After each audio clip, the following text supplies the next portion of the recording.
कक्षा 12वीं के जो विद्यार्थी समाजशास्त्र का पेपर देने वाले हैं, सोशोलॉजी का आपका पेपर रहेगा 20 मार्च को।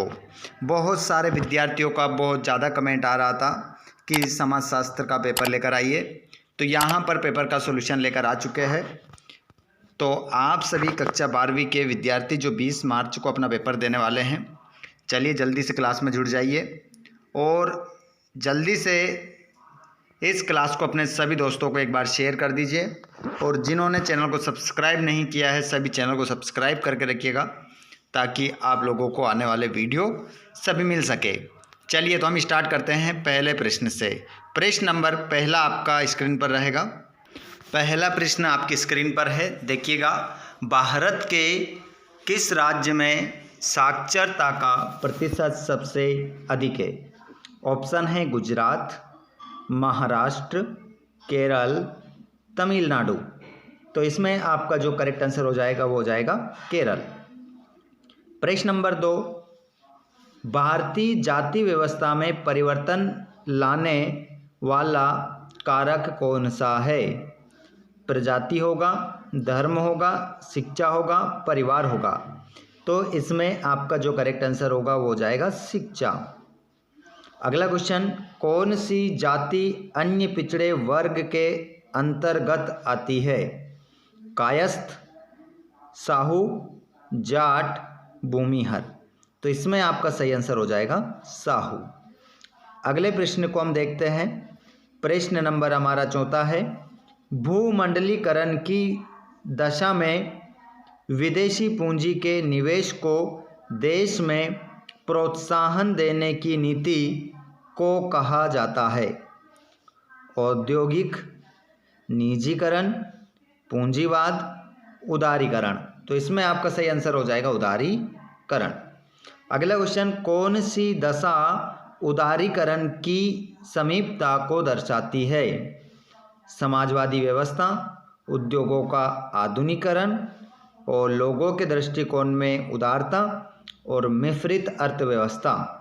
तो इसमें आपका जो आंसर हो जाएगा उद्योगों का आधुनिकीकरण।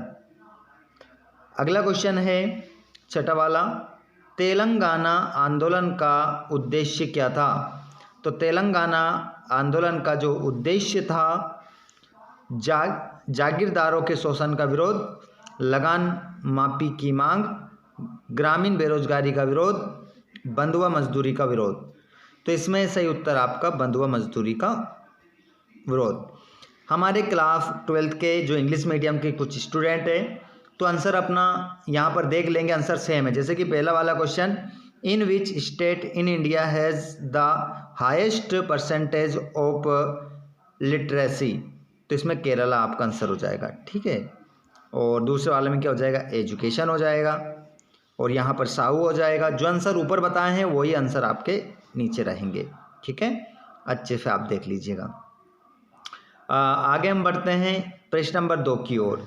संयुक्त परिवार के मुखिया को कहा जाता है? तो संयुक्त परिवार के मुखिया को क्या कहा जाता है? खालिस्तान में फील करना है। बताओ जरा, देखता हूँ सबसे पहले जवाब किसका आता है।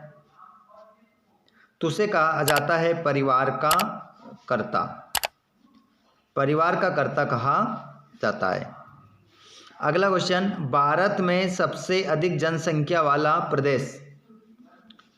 उत्तर प्रदेश, ठीक है।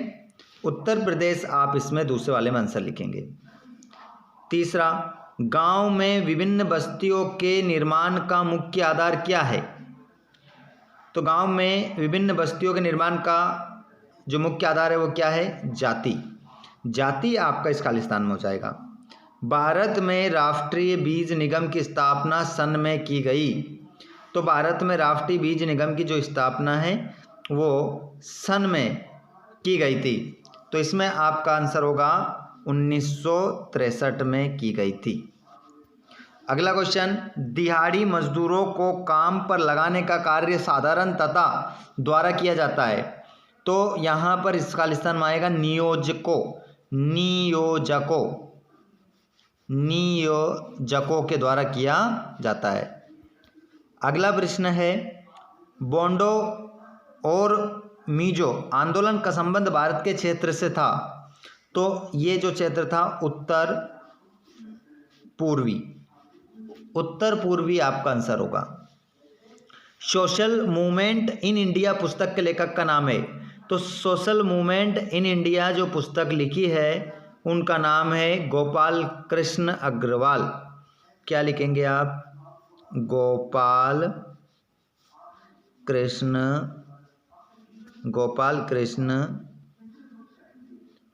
अग्रवाल। अगले क्वेश्चन को देखते हैं। यहाँ पर इंग्लिश मीडियम वाले बच्चे अपना यहाँ पर देख लेंगे सभी क्वेश्चन, ठीक है।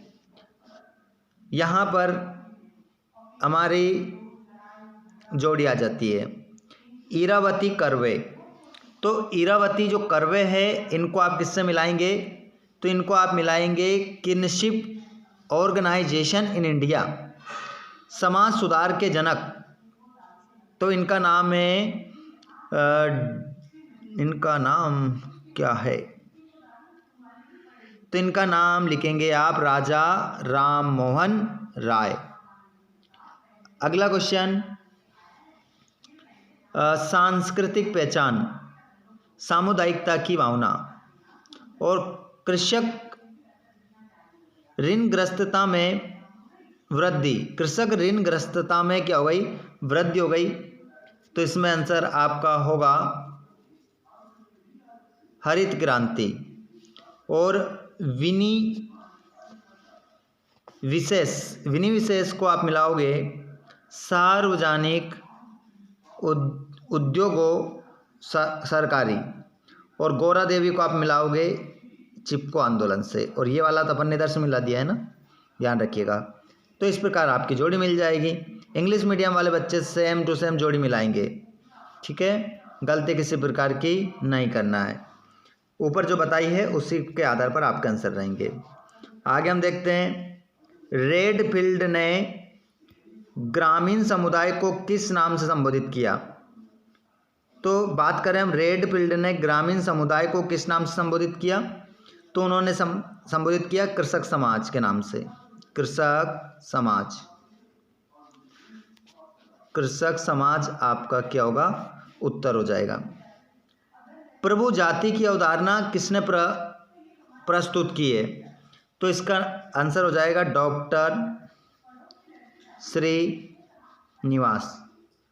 डॉक्टर श्रीनिवास आपका क्या होगा? उत्तर हो जाएगा।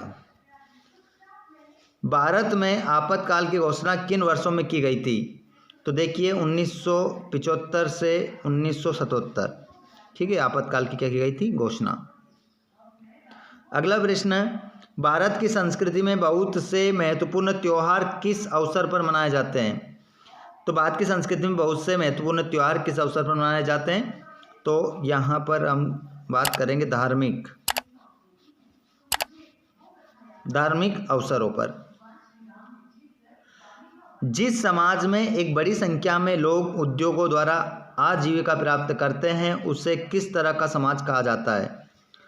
तो उस समाज को जो समाज कहा जाता है उसे कहा जाता है औद्योगिक।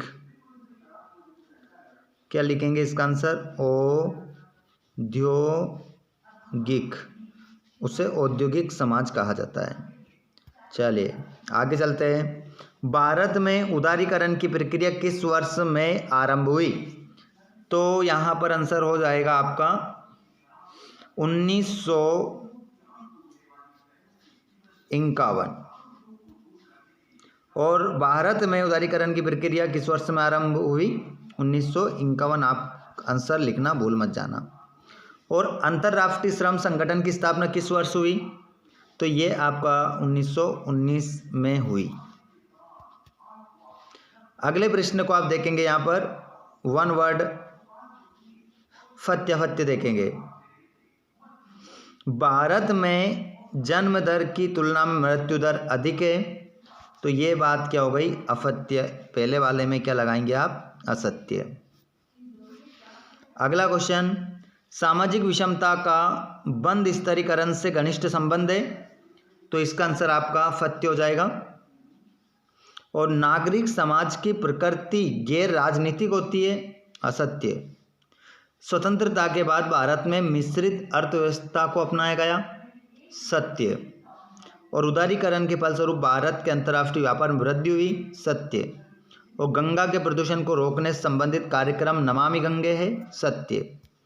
आगे आप देख सकते हैं ट्रू फॉल्स, ये आपका फॉल्स है, ट्रू है, फॉल्स है, ट्रू ट्रू, और नीचे वाला भी आपका ट्रू है, लास्ट वाला भी क्या हो जाएगा, ट्रू।